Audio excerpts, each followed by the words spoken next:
programmes, projets, ONG et associations de développement. Mesdames et messieurs les participants, chers invités, en vos titres, grades et qualités, tout protocole respecté. C'est pour moi un agréable plaisir de prendre la parole devant cette auguste assistance au nom du bureau exécutif du comité régional à Ghazna El-Khair, à la place de la Concorde de Tintabaraden, capitale de la paix et ville symbole chargée d'histoire et de légendes, pour célébrer avec tous nos concitoyens la journée nationale de la Concorde qui illustre de fort belles manières l'unité nationale et la consolidation de la paix. Cette journée commémorative d'intenses émotions et de souvenirs rappelle encore que les plus hautes autorités de notre pays et la rébellion armée ont bien compris que seule la paix est gage de stabilité, de cohésion sociale et de développement, une prédisposition qui a naturellement débouché sur l'accord historique du 24 avril 1995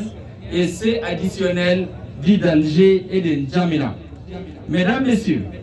comme vous le savez, ces accords ont été bâtis sur 4 axes majeurs, à savoir la décentralisation, la gestion de la sécurité dans les zones touchées par les conflits, le développement des zones ayant connu le conflit, l'intégration, la réintégration dans les corps de l'État et la réinsertion socio-économique des ex-combattants dans leur région d'origine. À ces propos,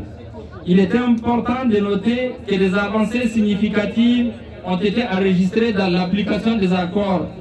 des clauses de ces accords, mais beaucoup reste encore à faire. Dans l'Azawad, il me plaît de souligner, pour nous en féliciter,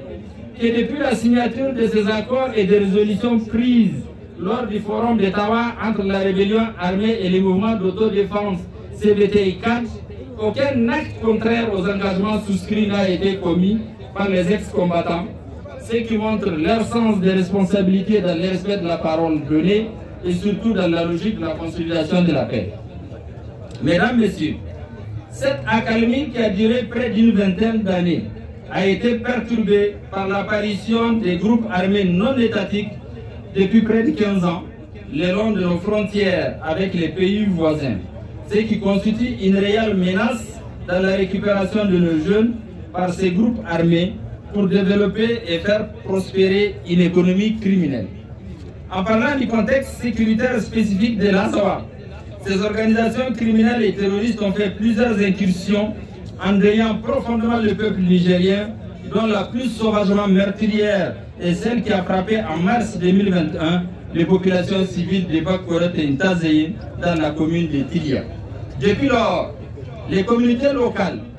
pour ne pas céder à la terreur et la psychose suscitée par ces groupes armés non étatiques, se sont organisées pour se mettre debout face à l'ennemi, aux côtés de nos forces de défense et de sécurité, afin de contrer leur progression vers l'intérieur du pays.